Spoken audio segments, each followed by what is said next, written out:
기도하시겠습니다. 하나님, 감사합니다. 오늘도 만물을 지으시고 시간을 창조하신 하나님을 기억하고 하나님께 예배하며 하루를 출발하게 하신 것을 감사드립니다. 평생 동안 이 예배자의 기쁨을 놓치지 않는 그리스도인 되게 하여 주시옵소서. 부활의 소망을 잃지 않게 하시고 우리의 입술과 손과 발을 지키시사 어디 있든지 무엇을 하든지 하나님의 영광을 드러내는 주의 자녀로 살게 하여 주시옵소서. 답답한 마음이 다 떠나가게 하시고 샘솟는 기쁨으로 채워 주시옵소서. 예수 그리스도의 이름으로 기도 올리옵나이다. 아멘. 오늘은 열왕기상 8장 1절부터 11절까지의 말씀입니다. 이에 솔로몬이 여호와의 언약궤를 다윗성 곧 시온에서 메어 올리고자 하여 이스라엘 장로와 모든 지파의 우두머리 곧 이스라엘 자손의 족장들을 예루살렘에 있는 자기에게로 소집하니 이스라엘 모든 사람이 다 에다님월 곧 일곱째 달 절기에 솔로몬 왕에게 모이고 이스라엘 장로들이 다 이름에 제사장들이 궤를 매니라. 여호와의 궤와 회막과 성막 안의 모든 거룩한 기구들을 메고 올라가되 제사장과 레위 사람이 그것들을 메고 올라가매 솔로몬 왕과 그 앞에 모인 이스라엘 회중이 그와 함께 그 궤 앞에 있어 양과 소로 제사를 지냈으니 그 수가 많아 기록할 수도 없고 셀 수도 없었더라. 제사장들이 여호와의 언약궤를 자기의 처소로 메어 드렸으니 곧 성전의 내소인 지성소 그룹들의 날개 아래라. 그룹들이 그 궤의 처소 위에서 날개를 펴서 궤와 그 채를 덮었는데 채가 길므로 채 끝이 내소 앞 성소에서 보이나 밖에서는 보이지 아니하며 그 채는 오늘까지 그곳에 있으며 그 궤 안에는 두 돌판 외에 아무것도 없으니 이것은 이스라엘 자손이 애굽 땅에서 나온 후 여호와께서 저희와 언약을 맺으실 때에 모세가 호렙에서 그 안에 넣은 것이더라. 제사장이 성소에서 나올 때에 구름이 여호와의 성전에 가득하매 제사장이 그 구름으로 말미암아 능히 서서 섬기지 못하였으니 이는 여호와의 영광이 여호와의 성전에 가득함이었더라. 아멘. 오늘은 열왕기상 8장 1절부터 11절까지의 말씀으로 주인공 입장이라는 제목의 말씀을 함께 나누고 기도하는 시간을 갖겠습니다. 여러분, 결혼식을 떠올려 보십시오. 얼마나 설레고 얼마나 눈물 나고 감동적인 그런 순간이었습니까? 저는 21년 전에 1월에 좀 추울 때에 한국에 있는 광림교회에서 결혼식을 올렸는데 아직도 그 순간이 생생하게 기억이 납니다. 결혼식마다 특별히 해프닝이 하나씩 있잖아요. 제 결혼식에 이런 일이 있었습니다. 저희 장인어른이 뒤에서 시집 가는 딸의 손을 잡고 신부 입장 그러면 입장을 하셔야 되는데 장인어른도 얼마나 떨리셨는지 깜빡 잊고 맨 앞에 그냥 장모님 옆에 앉아가지고 계셨다가 신부 입장 그러니까 깜짝 놀라가지고 내가 가서 손을 줘야 되는구나 하고서 뒤로 이제 중간 통로를 향해서 막 걸어 나오셨습니다.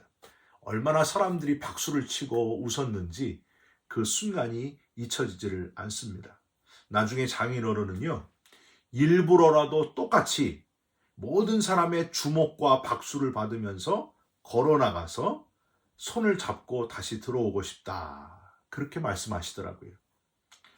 실수하더라도 모두 다 행복한 시간. 그게 바로 결혼식 아닙니까? 그리고 결혼식의 주인공 누구예요? 신랑과 신부. 신랑과 신부가 모든 사람의 시선을 받으면서 결혼을 약속하며 반지를 서로 건네주는 순간. 그 순간이 있지 않습니까? 그때 광림교회 담임 목사님이 저희 주례를 해주셨는데 반지를 전해주라고 하면서 뒤에서 이런 말씀을 하시는 거예요. 그 멘트가 생각이 납니다. 저희 부부 둘 다 전도사로 일했던 곳이었기 때문에 담임 목사님하고 가까워서 그랬는지 뒤에서 주례하시면서 반지 전해주라고 할 때 이렇게 하셨어요.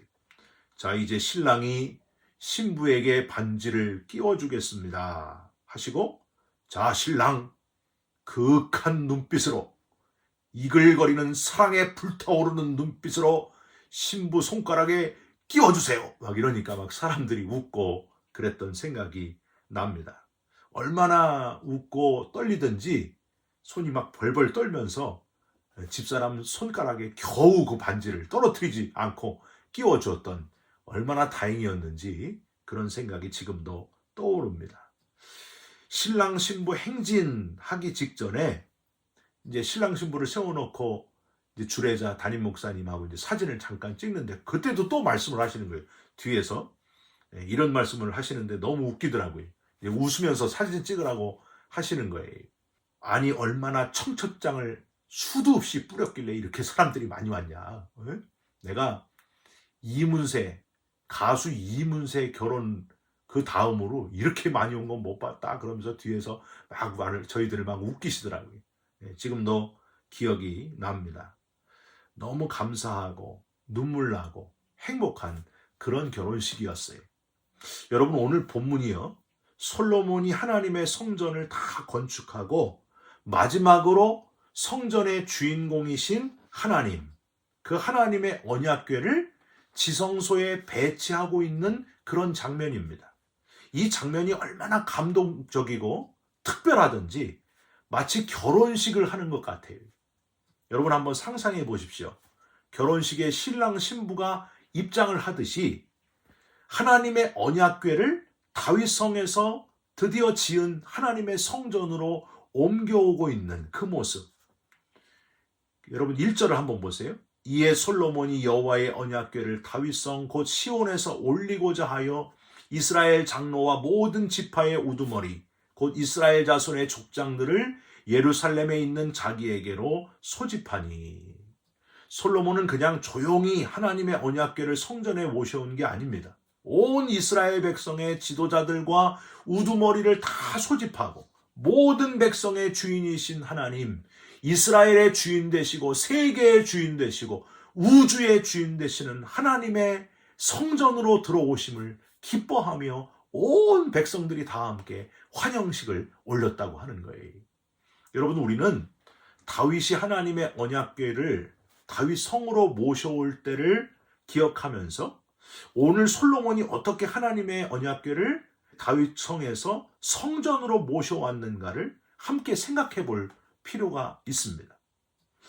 여러분, 다윗은 처음에는 새 것이 최고다 그러면서 새 수레에 한 번도 멍에를 매보지 않은 새 소가 끌면서 하나님의 언약궤를 모셔옵니다. 그러다가 덜컹하잖아요, 수레가. 그래가지고 수레가 넘어질 것 같으니까 우사가 손을 그 수레에 탁 짚지 않습니까? 우사가 그 자리에서 죽어버립니다. 깜짝 놀랐어요, 다윗은. 그러면서 이게 아니구나 하면서 하나님의 언약궤를 오베데돔의 집에 잠깐 두기로 합니다. 그리고 나서 석 달이 지난 다음에 그 오베데돔의 집에 있던 하나님의 언약궤를 드디어 하나님의 방법대로 레위 자손, 고핫 자손이 어깨에 하나님의 언약궤를 메고서 다윗성으로 모셔오지 않습니까? 내가 여호와 앞에서 뛰놀리라. 다윗의 기쁨은 너무너무 엄청났습니다. 여러분, 오늘 솔로몬에게 다윗이 이 이야기를 해줬을 거예요. 내가 하나님의 언약궤를 모셔올 때에 새 수레에 새 소가 끌었는데 그게 잘못된 방법이더라. 고핫 자손이 꼭 어깨에 매야 되더라. 하나님의 방법대로 해야 하나님이 기뻐하시더라. 이 이야기를 분명히 했을 겁니다. 여러분, 오늘 본문 3절을 한번 보세요. 이스라엘 장로들이 다 이름에 제사장들이 궤를 매니라. 아버지 다윗이 했던 실수들을 거울 삼고 이제는 하나님의 방법으로, 하나님이 기뻐하시는 방법으로 솔로몬이 언약궤를 성전으로 옮기고 있습니다. 우리는 여기서 우리들이 기억해야 될 첫 번째 교훈을 얻을 수 있다고 하는 겁니다. 하나님께 예배할 때에 내가 보기에 좋은 대로가 아니라 하나님의 방법대로, 하나님이 원하시는 대로 예배해야, 드려야 하나님이 받으신다 하는 사실입니다. 예수님께서 하나님의 방법으로 예배하는 것을 어떻게 해야 되는지 알려주셨잖아요.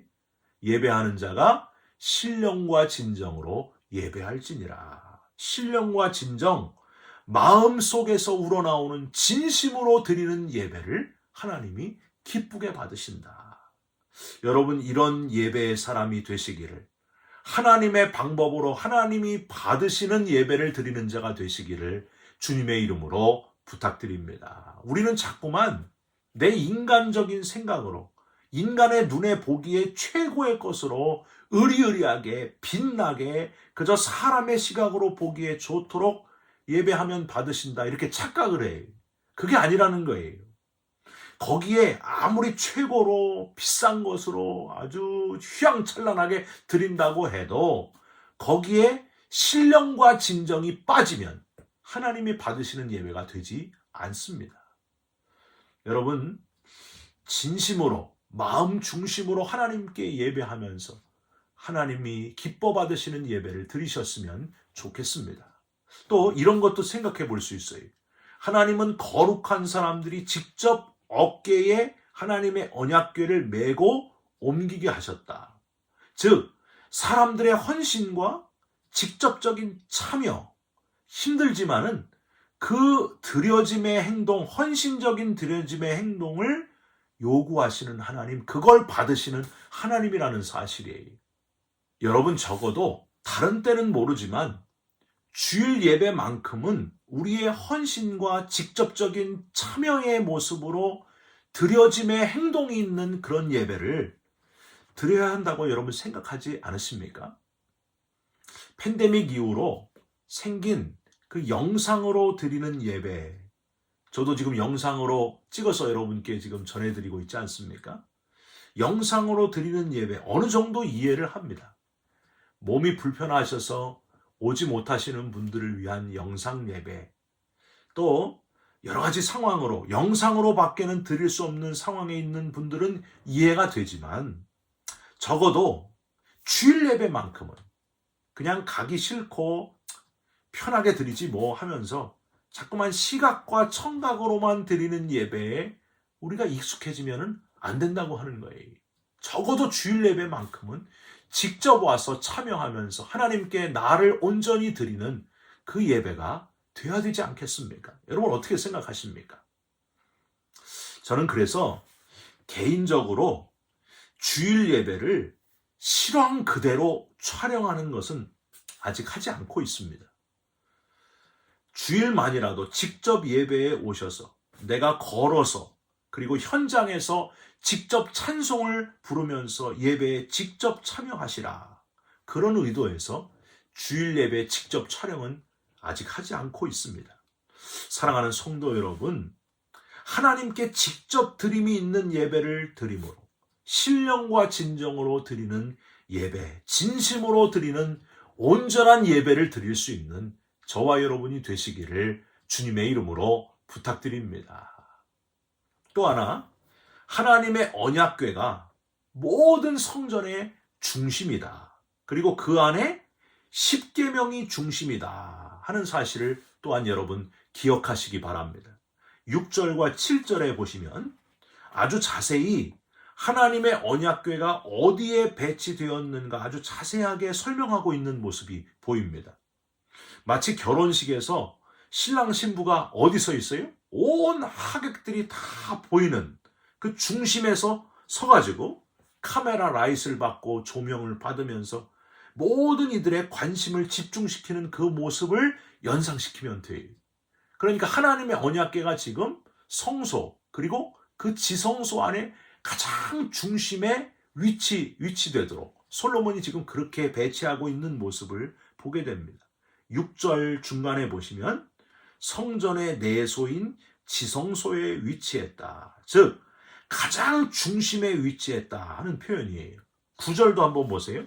그 궤 안에는 돌판 외에 아무것도 없으니 이것은 이스라엘 자손이 애굽 땅에서 나온 후 여호와께서 저희와 언약을 맺으실 때 모세가 호렙에서 그 안에 넣은 것이라.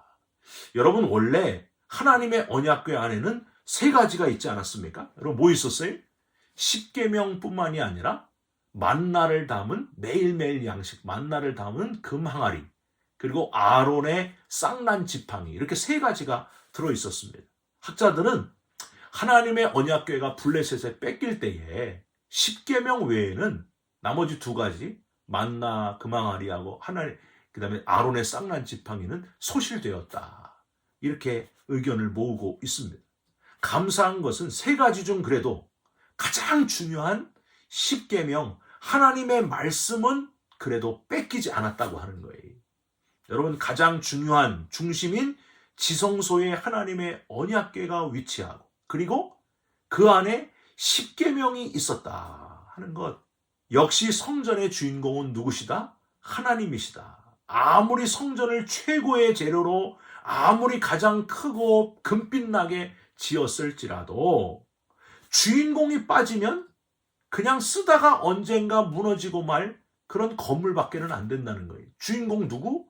하나님께서. 하나님의 언약궤가 그곳에 위치함으로 하나님이 주인이시고 주인공이시고 주관자가 되신다는 사실을 우리는 여기서 깨닫게 됩니다.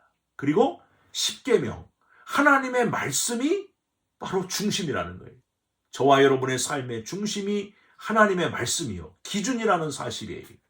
여러분, 지금 신앙생활 하시면서 내 신앙의 중심이 과연 하나님이신가 하는 것을 점검하시기 바랍니다. 그리고 내 신앙의 기준이 하나님의 말씀인가, 이것도 점검하시길 바랍니다. 하나님 중심, 하나님의 말씀 기준으로 삼는 사람은 절대로 흔들리지 않습니다. 여러분, 흔들리지 않는 신앙의 중심을 딱 잘 잡는 건강한 그리스도인, 균형 잡힌 그리스도인들이 되시기를 주님의 이름으로 부탁드립니다. 여러분, 그 웨슬리 목사님도요, 감리교회의 중심은 성서다, 하나님의 말씀이다, 그렇게 강조하셨습니다. 저희 교회의 표어가 하나님이 주인 되시는 교회 아닙니까? 하나님의 말씀은 아무리 강조해도 지나치지 않습니다. 말씀 중심으로 하나님이 주인 되시는 교회, 말씀 중심으로 하나님이 주인 되시는 신앙생활, 저와 여러분들이 그렇게 살아가는 하나님 중심, 말씀 중심의 그리스도인들이 다 되시기를 주님의 이름으로 부탁드립니다. 마지막으로 구름이 여호와의 성전에 가득했다. 여러분, 한번 10절을 보세요. 제사장이 성소에서 나올 때에 구름이 여호와의 성전에 가득하매. 여러분, 구름은요, 하나님의 임재를 상징하고요, 특히 하나님이 지키시고 보호하신다, 그런 뜻이 바로 이 구름에 있습니다. 여러분, 그래서 이스라엘 백성들 40년 광야 생활하는 동안 낮에는 구름 기둥이, 밤에는 불 기둥이 늘 그들과 함께 계셔서 더위도 이기게 하시고 추위도 이기게 하시고 언제 어디서든지 그들을 지켜보호해 주시지 않았습니까? 이 구름은 보호하시는 하나님, 그런 뜻이에요. 지키시는 하나님.